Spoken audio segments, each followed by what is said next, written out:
Halo semuanya, kembali lagi di podcastnya Kelompok 3. Nah, sebelumnya perkenalkan aku Zikra Aulia Wulandari dari Program Studi Manajemen Industri Angkatan 58. Dan rekan aku, Indah Nur Fitria dari Program Studi Manajemen Industri Angkatan 58. Nah, di podcast kali ini aku sama Indah nggak hanya berdua nih. Kita mengundang salah satu narasumber yang akan menemani podcast kita kali ini. Betul banget sih, kita akan sharing-sharing topik seru nih, yaitu tentang pengembangan karir.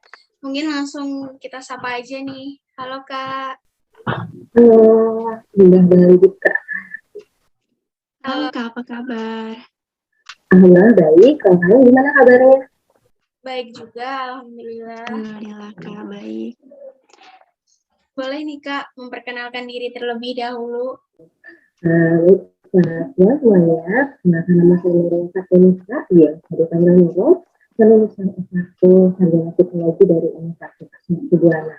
Saat ini saya sedang bekerja di salah satu perusahaan asing sebagai back office manager. Oke Kak, seperti yang disampaikan di awal, kita akan membahas mengenai karir nih Kak. Menurut pandangan Kakak, karir itu apa sih? Nah, selanjutnya untuk perencanaan atau pengembangan karir itu sendiri, menurut Kakak seperti apa? Ini menarik ya yang dibahas terkait dengan karir. Nah, kalau dari cerita aku sendiri, karir itu lebih ke rangkaian perjalanan seorang terkait dengan pendidikannya, pencapaian pendidikannya, ataupun pencapaian pekerjaannya.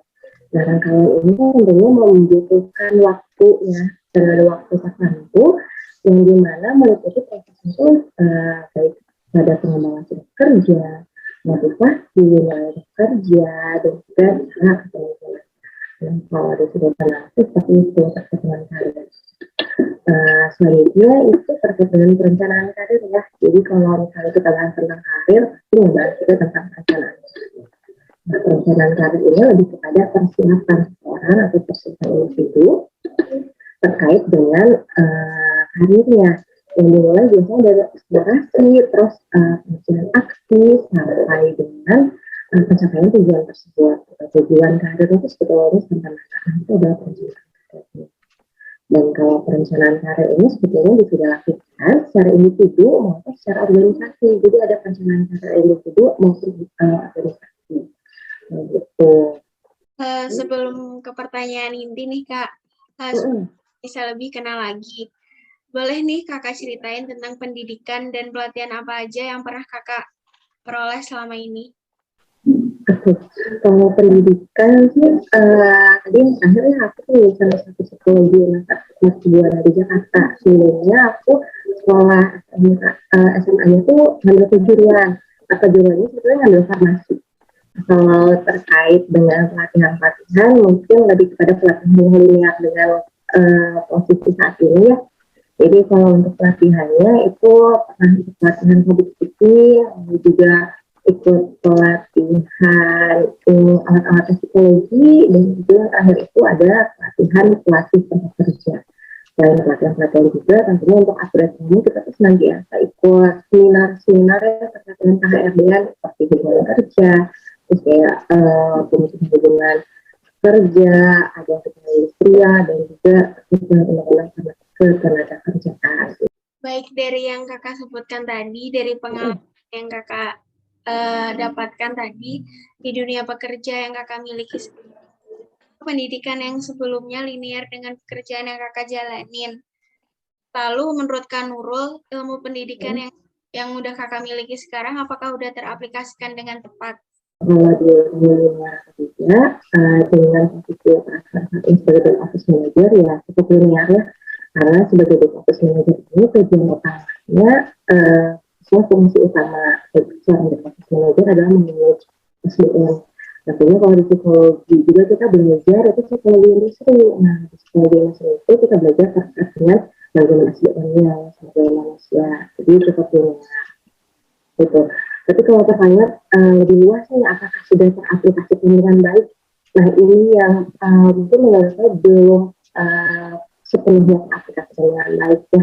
Gitu. Jadi ada beberapa hal mungkin yang bisa saya terapkan dari psikologinya ke manajemen SDM, tapi ada juga beberapa fungsi yang mungkin tidak bisa terpenuhi dengan disiplin ilmu sendiri. Seperti back office manager itu tidak hanya untuk memanage SDM, tapi juga ada sebagai koordinator keuangan perusahaan, koordinator pengadaan dan juga perencanaan perusahaan. Jadi di situ juga kita butuh disiplin yang lain gitu, untuk keuangan dan juga supply chain-nya. Jadi ya kalau untuk mengaplikasikan masih terus menerus dalam tahap proses pengaplikasian sih gitu. Oke, Kak, mungkin langsung aja kali ya masuk ke pertanyaan seputar dunia pekerjaan nih, Kak. Apa yang menjadi tujuan awal Kakak untuk memulai karir? Tujuan awal sih saat itu kan sebetulnya memulai karir atau memulai pekerjaan itu sudah 18 tahun ya. 17 tahunan aku lulus dari SMK karena kebetulan masuk kejuruan, sekolah kejuruan, jadi memang kita sudah dipersiapkan untuk setelah lulus itu siap bekerja. Jadi awal mulanya ya karena sebetulnya untuk peningkatan upgrade, sebetulnya aku kerja untuk kuliah saat itu. Jadi usia 17 tahun kita berpikir aku perlu kerja nih untuk mencapai tujuan aku agar bisa berkuliah gitu. Jadi itu untuk tujuan awalnya. Next question nih Kak, kita juga udah Kak Nurul sendiri. Di situ tertulis Kakak sudah memasuki dunia pekerjaan sejak tahun 2012 hingga sekarang. Boleh nih Kakak diceritain jenjang karir Kakak yang pernah dialami itu seperti apa? Mungkin bisa dimulai dari awal hingga middle stage hingga kemudian final stage. Jenjang karir betul ya. Jadi kalau mulai pekerjaan itu satu tahun 2012 itu kuliah ya. Selesai sekolah SMK gitu, SMK kejuruan farmasi, dapat tawaran kerjaan dari salah satu guru itu jadi asisten apoteker di salah satu apotek milik temannya. Jadi saya menjalani itu asisten apoteker selama 6 bulan. Itu adalah awal karir pertama, yaitu pembentukan sikap kerja kita yang pertama kali.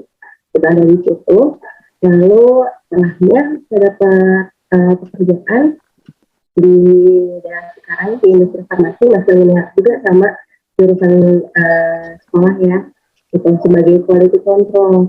Sebagai quality control yang tugasnya itu adalah memastikan setiap produk dalam proses itu memenuhi standarnya. Lalu dibarengi dengan kuliah, jadi saya start kuliah itu di tahun kedua saya di bekerja sebagai kursi. Setelah 2 tahun jadi kursi saya memutuskan mengambil kuliah. Nah kuliahnya itu di Jakarta, jadi awalnya kan pekerjaan ITC ini saya di Cikarang, jadi Cikarang Jakarta itu lumayan kan ya ambil waktunya ya, waktu perjalanannya. Apalagi kalau kerja sebagai di PT itu kita kerja ini shifting, ada shift 1, shift 2, shift 3, ada shift kita kerja 12 jam, dan lembur juga di Sabtu atau Minggu kita dibutuhkan gitu. Jadi saya memutuskan misalnya pekerjaan baru yang harapannya sih bisa lebih dekat dengan tempat kuliah, karena waktu itu udah mau semester 5, udah mau mulai cari-cari tema skripsi itu biar lebih mudah ya konsultasi sama dosen. Jadi cari di daerah Jakarta juga, dan alhamdulillah teman-teman nawarin pekerjaan di daerah Jakarta tahun 2017 gitu startnya di PT Prima Sedara sebagai tax admin. Jadi di tax admin ini sebetulnya melancing tinggal linear dengan dengan pendidikan baik itu SMK maupun kuliah yang lagi ambil melancing. Tapi di situ aku berpikir bahwa ya mungkin ini buat mengencangkan untuk mulai bekerja sebagai staf kantoran. Saat di tax admin itu selama 8 bulan terus dapat evaluasi kerja yang alhamdulillah baik ya, dan saat ini juga ada kebutuhan perusahaan untuk posisi HR. Nah saat itu dapat promosi, alhamdulillah dapat promosi setelah 8 bulan itu dapat promosi sebagai HR. Itu awalnya sebagai staf HR dulu ya, staf HR, lalu dapat promosi juga jadi HR generalis lah ya gitu. Jadi memang sampai dengan senior HR di sana. lalu itu bertahan, dia tahu sebagai HRD Tata Negara, saya dapat tawaran pekerjaan di Bandung. Itu dapat tawaran pekerjaan di Bandung karena saat itu udah kuliah juga tuh di Jakarta, udah kuliah. Pikir mau pulang ke Bandung nih, karena kan emang tempat tinggal di Bandung, orang tua di Bandung. Sudah dapat pekerjaan, dapat pekerjaan di Bandung. Nah, pindah ke Bandung, dan sekarang jadi back office manager di pekerjaan di Bandung gitu. Itu mau ditanya sebagai udah final stage atau udah puncak banget tuh karirnya, kayaknya masih ini sudah harus dicapai dan diperbaiki. Itu tentunya ini juga masih tahap pembelajaran, belajar untuk karirnya seperti itu. Nah Kak nih, berdasarkan jenjang karir Kakak tadi yang diceritain mulai dari awal hingga ke final stage ya menjadi back office manager, ada nggak sih Kak kemampuan khusus atau pengetahuan yang harus dimiliki gitu untuk menjadi seorang back office manager? Jadi orang back office manager yang tadi ya kita kan bahas dulu fungsi back office manager itu sebuah perusahaan sebagai apa gitu. Secara fungsinya itu kita pegang legasi juga, legasi ya, legal, lalu perusahaan koordinasi sebagai legasi, terus juga koordinasi manajemen SDM-nya, lalu mengkoordinasikan keuangan perusahaan, koordinasi juga pengadaan dan perencanaan perusahaan, dan juga IT, betul. Jadi kita lihat dari fungsi back office manager ini kan ada beberapa disiplin ilmu ya. Jadi kita satu bekerja di itu harus punya beberapa disiplin ilmu atau kemampuan atau pengetahuan secara general. Jadi ketika kita masuk ke back office manager, dapat tawaran sebagai back office manager, berarti kita harus siap untuk mempelajari disiplin ilmu lain. Gitu. Jadi untuk melakukan hasil itu, ya kita harus siap untuk membuka pengetahuan kita dan siap untuk belajar lagi gitu untuk beberapa disiplin ilmu lain. Artinya harus punya disiplin ilmu terkait dengan SDM, lalu juga keuangan. Kita nggak perlu tahu secara detail secara keuangan, karena kan secara fungsinya itu adalah fungsi sebagai koordinasinya. Kalau koordinasi itu berarti kan mengkoordinasikan satu dengan yang lain dan memanage. Jadi kita perlu tahu secara garis besarnya itu keuangan perusahaan seperti apa, cara membaca keuangan perusahaan itu seperti apa. Nah, berarti kita paham secara generalis keuangan seperti apa. Lalu juga pakai pengadaan, kita nggak perlu tahu detailnya tentang pengadaannya itu suppliernya kayak gimana dan lain sebagainya gitu. Kita nggak tahu secara detail, kita harus tahu secara siklus pengadaan itu seperti apa.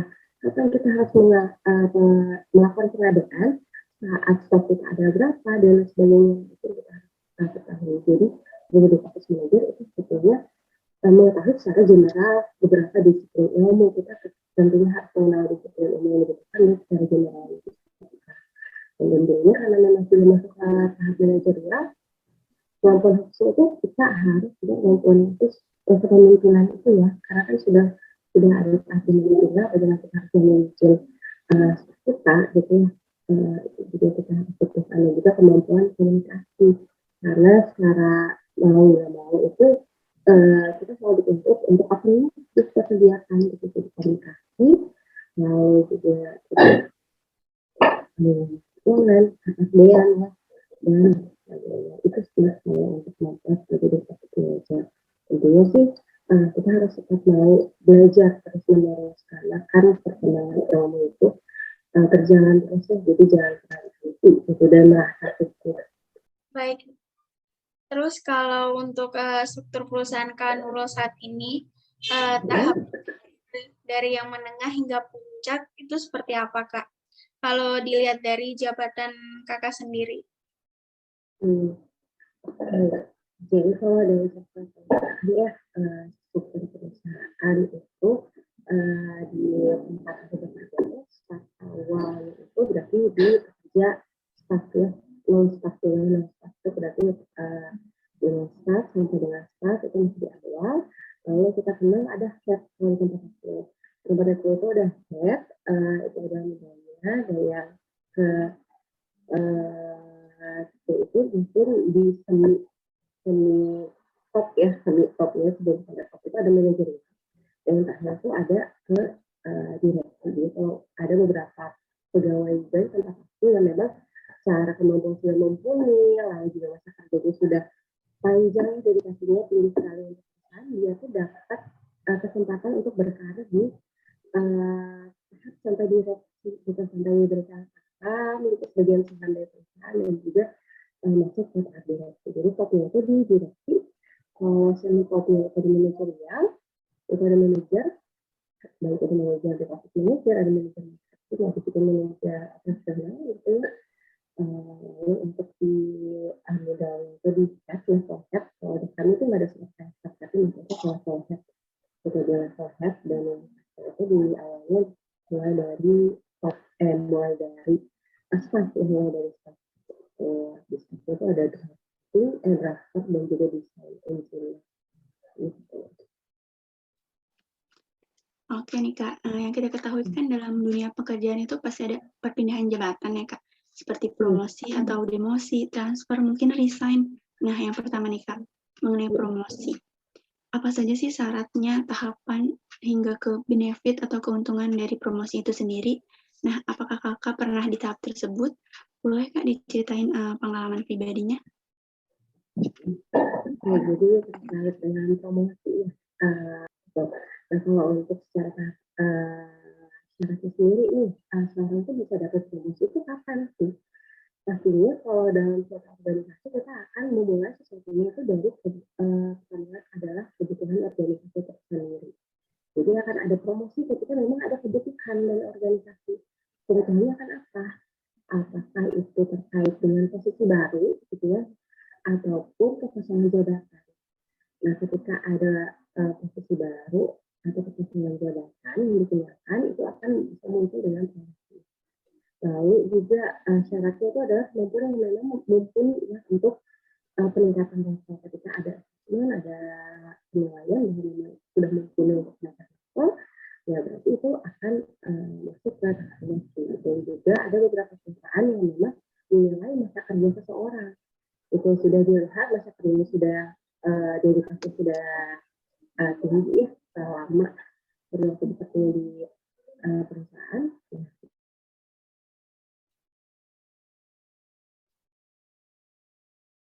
Nah, dengan beberapa syarat yang tadi, start dari kebutuhan perusahaan sih intinya. Kita akan mulai dari tahapannya. Oke, tahapannya itu satu tadi kebutuhan perusahaan, lalu yang kedua itu penetapan kandidat. Jadi kalau udah muncul ada kebutuhan, nah kita akan dari perusahaan itu mulai mencari yang kira-kira itu cocok untuk memenuhi posisi tersebut, untuk memenuhi promosi tersebut. Gitu. Ada penetapan kandidat, nah setelah ada penetapan kandidat, nah dimulai dengan wawancara kandidat. Wawancara kandidat untuk penyampaian uraian tugas dan juga minatnya di perusahaan. Kita akan mewawancarai seperti itu, seputaran seperti itu. Nah, ketika sudah selesai wawancara, itu kita mencari lagi lebih kecil ya, gitu. Masuk ke tahap tes kemampuan. Setelah ada tes kemampuan, baik itu tes yang dilakukan secara individual maupun juga secara grup. Karena kita kan tadi mencari kandidat, berarti kan ada beberapa alternatif kandidat ya. Untuk itu kita bikin juga tes kemampuan secara grup, secara grup ya, fokus grup discussion gitu. Jadi kita lempar antar kasus, sehingga mereka responnya seperti apa, atau cara penanganan mereka seperti apa. Itu biasanya dilakukan untuk promosi ke level head ya, karena kita akan mencari ke sikap kepemimpinan. Lalu tes kemampuan sudah lolos, kita juga akan menilai dari psikologi kalau ada perusahaan itu. Jadi psikologi ini bisa dilakukan lagi, ataupun kita bisa melihat psikologi saat awal bekerja ya, saat rekrutmen.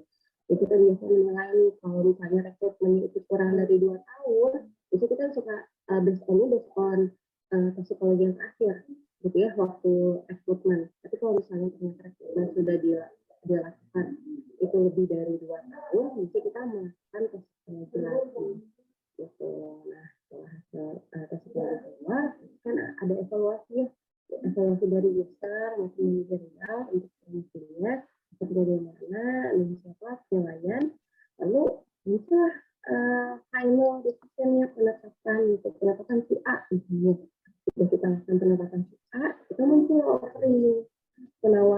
kepada A ini ya, karena kan tadi awalnya kita memang belum menyampaikan penawaran secara pastinya ya, gajinya berapa, tunjangan pendapatannya berapa, nanti masuk offering, atau dari sudah offering itu ternyata deal, kita langsung turunlah surat tugas atau surat keputusan dari sekretariat promosi ya, gitu.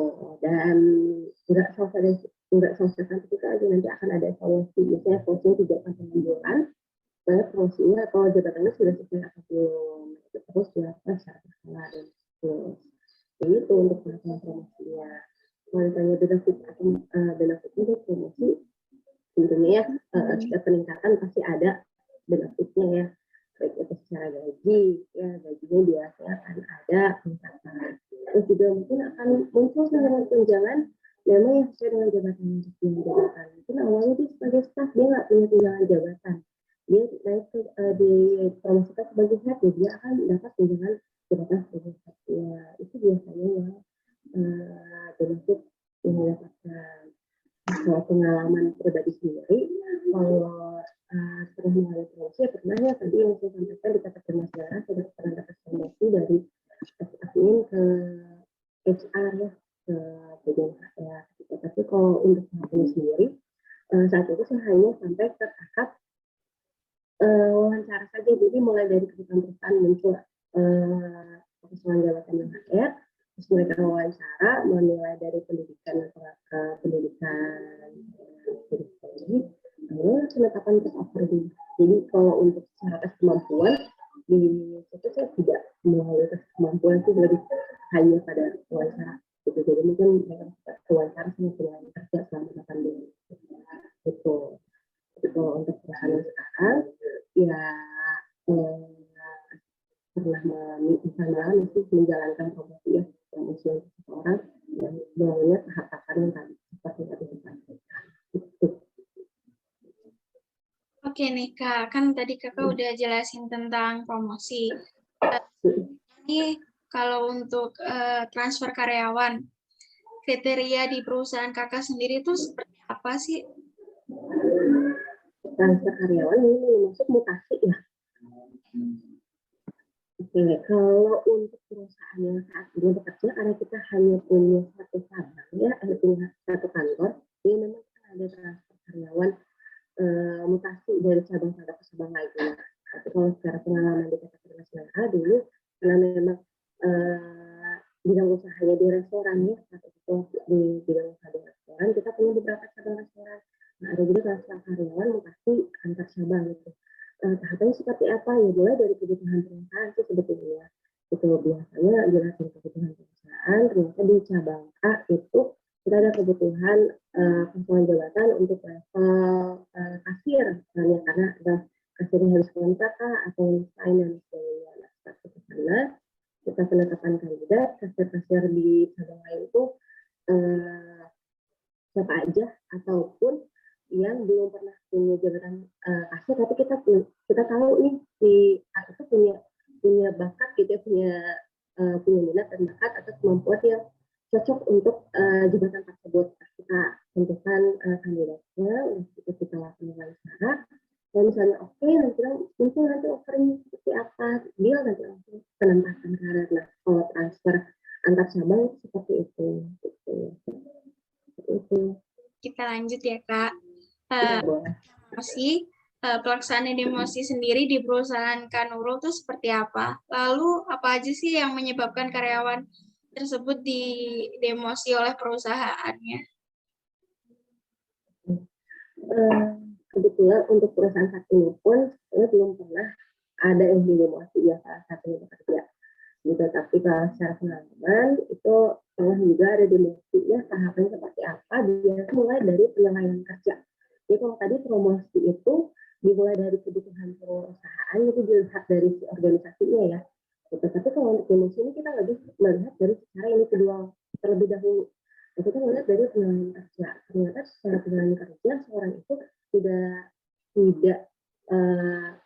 tidak mumpuni dalam keterampilannya gitu ya, secara penilaian kerjanya itu kurang misalnya ya, ataupun ternyata orang itu tidak produktif. Dari penilaian kerja itu muncullah ada muncullah tahap lain ya, yaitu setelah ada kita tahu ini ternyata ada penurunan kinerja, jadi kita langsung melakukan wawancara dengan pegawai tersebut. Kita wawancara, kita cari tahu sebetulnya apa yang menyebabkan penurunan kinerja dari pegawai tersebut. Kita cari tahu akar masalahnya di mana dan sebagainya, lalu kita evaluasi. Dan itu kita evaluasi, setelah kita cari tahu akar masalahnya di mana, kita evaluasi, terus kita lakukan pembinaan atau konseling lah, pembinaan sampai dengan pendampingan ya, untuk perbaikan. Nah, ketika ternyata setelah kurun waktu yang ditentukan pendampingan atau pembinaannya ternyata tidak terlaksana dengan baik ya, tidak memberikan efek positif terhadap pegawai tersebut, ternyata masih sama gitu aja. Nah, itulah opsi yang masih itu kita lakukan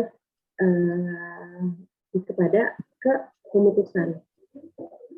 keputusan direksi gitu. Biasanya nantinya adalah SK direksi terkait dengan memiliki orang tersebut. Jadi nggak ujuk-ujuknya seorang itu ternyata jalan guru langsung besok juga ditentuin, ya udah kamu turun jabatan, ya ujuk-ujuk seperti itu. Jadi pasti ada tahapannya gitu. Ini Kak, tahapan terakhir resign. Resign sendiri di perusahaan kakak tuh ketentuannya tuh seperti apa? Oke, kalau syarat-syarat resign ya di perusahaan sendiri. Yang pertama, kalau resign itu kan sebetulnya pengunduran diri secara sukarela dari pegawai kepada perusahaan. Jadi tentunya kalau mereka yang mengundurkan diri secara sukarela itu secara status kerjanya itu sudah sebagai pegawai tetap ya, atau pegawai dalam perjanjian kerja tidak itu. Pertama, mereka pasti harus sebagai pegawai tetap. Yang kedua itu kita ada masa pengajuannya. Jadi kalau di perusahaan aku tuh minimal 3 bulan. Tapi kalau secara undang-undang tenaga kerja sebetulnya minimal one month notice ya, 1 bulan pengajuan itu sudah bisa. Tapi kalau kami punya kebijakan itu 3 bulan pengajuan untuk resign. Jadi syaratnya sih itu hanya 2 ya, sebagai pegawai tetap dan dengan notice itu gitu secara haknya. Gitu. Oke nih Kak, masih satu topik pertanyaan sesuai pertanyaan sebelumnya nih Kak. Kakak kan pernah bekerja di beberapa perusahaan. Kakak pernah nggak sih Kak memutuskan untuk resign? Nah, apa hal yang Kakak relakan untuk resign untuk melanjutkan ke karir yang selanjutnya? Jadi memang aku udah kali ya berarti ya punya kerja, dan alhamdulillahnya punya karyanya bukan karena dipecat ya, jadi karena memang resign gitu. Jadi tentunya saya pernah gitu mengalami proses di mana kita memutuskan untuk resign. Apa saja yang menyebabkan keputusan itu diambil gitu ya, sebetulnya yang pertama itu pasti kebutuhannya, penawaran. Tentunya biasanya kita memutuskan resign itu ketika kita udah ada tawaran yang lebih baik gitu ya, terus juga secara jenjang karirnya juga lebih baik gitu, kita ambil keputusan untuk resign. Ada juga beberapa teman-teman yang mungkin ngambil keputusan itu karena memang hubungan kerja yang toksik ya, mungkin ya teman-teman sekarang dengar rame toxic relationship di dunia pekerjaan, biasanya memutuskan untuk resign. Tentunya dalam setiap keputusan itu pasti ada resiko apa yang harus kita terima gitu ya dengan situasi itu. Karena setelah kita resign itu memasuki dunia baru atau pekerjaan baru ya, jadi kita yang pertama tuh harus adaptasi lagi dengan budaya kerjanya, mulai dari nol lagi gitu ya, mulai mengenal budaya kerja dari nol, terus harus mengenal partner kerja dari nol. Jadi kita harus kenal lagi nih karakter teman-teman kita, partner kerja kita seperti apa. Mungkin sebelumnya kita sudah nyaman dengan teman-teman kerja, tapi sekarang kita harus memulai kenalan lagi sama teman-teman kerja. Terus kita harus kenal lagi nih cara kita biar dekat atau masuk ke lingkungan mereka itu seperti apa, atau biar diterima dengan lingkungan mereka seperti apa. Kita harus mulai lagi dari awal. Terus juga bisa jadi dan juga masa kerja kita harus rela ya mulai dari nol lagi, karena kan beberapa perusahaan itu juga menilai dedikasi atau masa kerja seseorang ya. Jadi kalau udah masa kerja di atas 5 tahun, 10 tahun, itu ada penghargaan tersendiri. Nah, kita memutuskan untuk resign, berarti kita sudah menjalankan masa kerja kita yang mungkin 3 tahun ke belakang itu mulai dari start lagi dari nol di perusahaan. Itu yang tentu perlu kita lakukan. Makanya untuk putusan resign itu harus kita pikirkan baik-baik positif dan negatifnya. Jangan sampai resign itu diambil dalam kondisi kita emosional. Karena tadi misalnya kita nemuin hubungan kerja yang toksik, kita udah pusing banget dan akhirnya udah gue resign aja, pengen pergi dari perusahaan ini, pengen pergi dari perusahaan ini, pengen jauh nih dari partner kerja yang seperti ini. Terus kita ngambil keputusan resign itu secara emosional tanpa kita memikirkan selanjutnya kita akan berjalan di mana gitu ya, akan berkarir di mana sampai hal itu terjadi gitu. Karena belum tentu ketika kita pindah ke perusahaan baru itu perusahaannya itu lebih baik dari segi teman-teman atau segi budaya kerjanya, belum tentu, karena kita sebetulnya belum tahu, kita belum masuk ke dunia kerja itu, belum masuk ke perusahaan itu, kita baru masuk, kita baru tahu itu ketika kita sudah masuk ke dirinya. Karena emosional kita memutuskan untuk resign, jadi emang harus pergunakan baik-baik gitu ya, yang namanya resign itu apa saja yang harus kita relakan. Itu juga tentunya kita harus pertimbangkan positif negatifnya seperti apa, dan perencanaan karirnya ke depannya harus bagaimana itu harus dipertimbangkan gitu. Karena di setiap perusahaan itu pasti ada positif dan negatifnya, nggak mungkin perusahaan itu tuh baik terus gitu tanpa ada kekurangannya, pasti ada gitu. Perusahaan itu oke, di perusahaan A kita dapat positif dan negatifnya lebih bagus, tapi